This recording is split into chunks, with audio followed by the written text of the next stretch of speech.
admitted.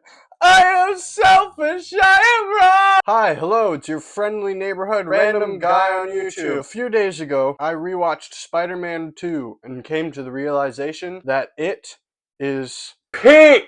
I've been on the fence about calling this like one of the best superhero movies ever, but now I've seen the light. It all makes sense now. Spider-Man 2 is so stinking good. Anyways, the reason I'm making this video is not only because I realized that it's great, but I also realized that this is the most Spider-Man movie. What does that even mean? Well, I'm glad you asked. There have been a lot of Spider-Man movies that have come out. Some of them have been really good.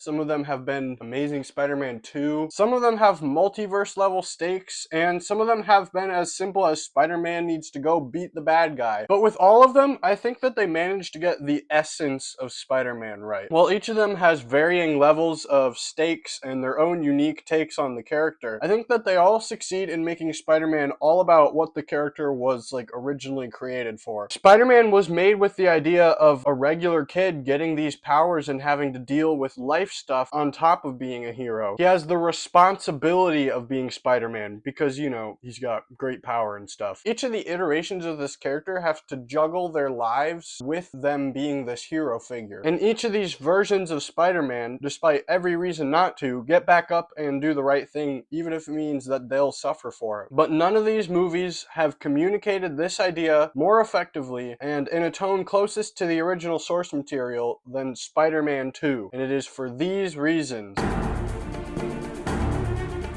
Sam Raimi directs the heck out of these movies. He stages the action scenes so well with such like a comic-like dramatic presentation and such memorable and cool set pieces. The subway scene particularly stands out as being amazing. Also, the bank scene with Jeff Winger is cool, the final fight on the island is cool, and the hospital scene is incredible. The part where the doctors are like about to remove the tentacle arms from Doc Ock and then he kills them all is so perfect. It's like a miniature horror comedy in itself. What's really lacking in the Andrew Garfield and Tom Holland movies for me is the personality and the style. This one is the closest to feeling like a comic book brought to life. I mean, not counting the Spider-Verse movies, that's like a whole different thing. But the point is that this movie looks great. Well, I mean, some of the scene transitions were a weird choice, but whatever.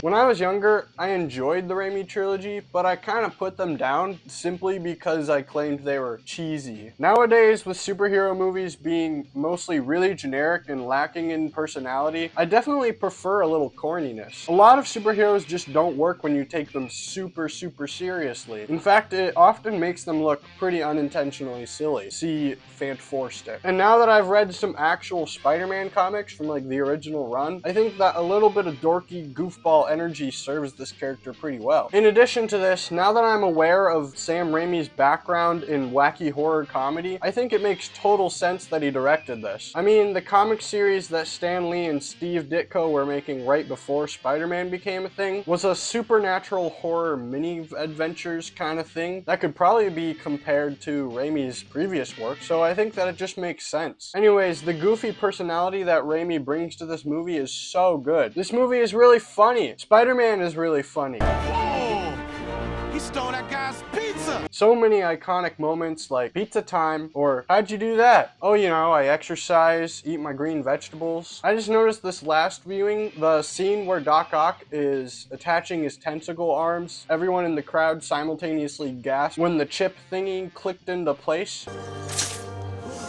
I'm not entirely sure why, but I just thought it was really funny the way they did that. Where Andrew Garfield and Tom Holland fall a little short in their portrayals is that they just aren't super dorky. In the comics, Peter Parker is a super awkward and weird guy. I mean, look at the shape of his head. It's just flat. In this area, and I mean this in the nicest way possible, Tobey Maguire excels at that. Look at Tobey Maguire's face and tell me that he doesn't look like a comic book character. I mean, come on. And he does so good at being really awkward. Even his Spider-Man suit just looks kind of off a little bit. I love the scene where his webs aren't working, so he has to get in the elevator and some random guy walks in with him. It's so funny how drawn out that scene is, just letting you sit in this uncomfortable silence. It's perfect, absolute peak cinema. Tobey Maguire is so awkward and weird in this movie in the best way. It makes total sense why there are so many memes things of this guy. But at the same time, you do take him seriously and you're invested in him because he plays the character so earnestly. Which leads me to my last point. Peter Parker is a loser in this movie. He got fired from his job, he can't pay his rent, and he can't be with the girl he's in love with. This has been an element in other adaptations as well, but I think that Peter Parker's very human struggles are focused on the most in this movie. Being Spider-Man, carrying this responsibility is really hard. Time and time again throughout this film, we see that all his problems seem to come from him having to go stop a criminal, go save people. Sometimes it's really funny how Peter can't catch a break, he can't even get that yummy looking food at the fancy party, but it's also heartbreaking. He's just trying to do the right thing, but he keeps getting stomped on because of it. One of my favorite parts of the film is when he decides to quit being Spider-Man, and there's a really funny montage of him strutting around town like an asshole, eating a hot dog. Things are going really well for him, but the crime has gone up, and everybody's wondering what happened to Spider-Man. He sees someone get mugged and he turns the other way. You can see in his face, there's part of him that needs to do the right thing. He can't ignore it. He tries, but he can't. A scene that was so powerful to me this time around was when he sees a burning building, evoking an event that happened in the first movie. Only this time, he doesn't have his suit, he doesn't have his powers, he's just a regular guy. But he goes in anyway and saves a baby. It's a great moment, and it emphasizes to me how he doesn't need to be a guy with powers and a crazy costume. He's actually just a regular person who does the right thing. That's the kind of hero Spider-Man is, and we can be like that as well. Of course, what one of the firefighters says afterward hits so hard. Some poor soul got trapped on the 4th floor.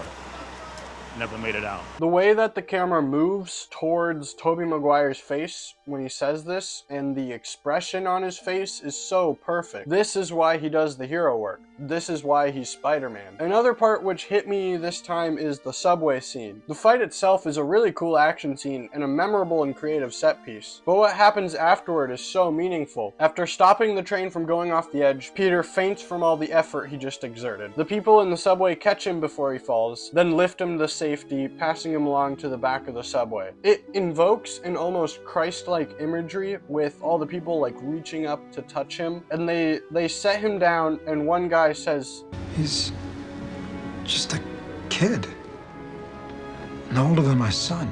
The scene is so perfect, from the way the people save Spider-Man to the way those kids say, "Don't worry, we won't tell anyone." Spider-Man, this powerful hero that people look up to, is just a guy trying to do better. I know that things are pretty messed up right now, but if this scene doesn't give you at least a little bit of hope in humanity, like, come on. What else can I say about it? It's just so good. I was shivering with all the chills it was giving me. There's a bunch of other impactful scenes in this movie, but you get the idea. This movie is very human and very inspiring. So yeah, Spider-Man 2 is the most Spider-Man movie, and I can't believe I'm only fully appreciating this now. Oh, and by the way, the song that plays at the end credits, Vindicated, is so Spider-Man. It perfectly encapsulates all the angst and the inner turmoil in this character. Love that song. That's all I have to say about Spider-Man 2. Thanks for watching. Let me know in the comments if I'm right or wrong in what I'm saying here.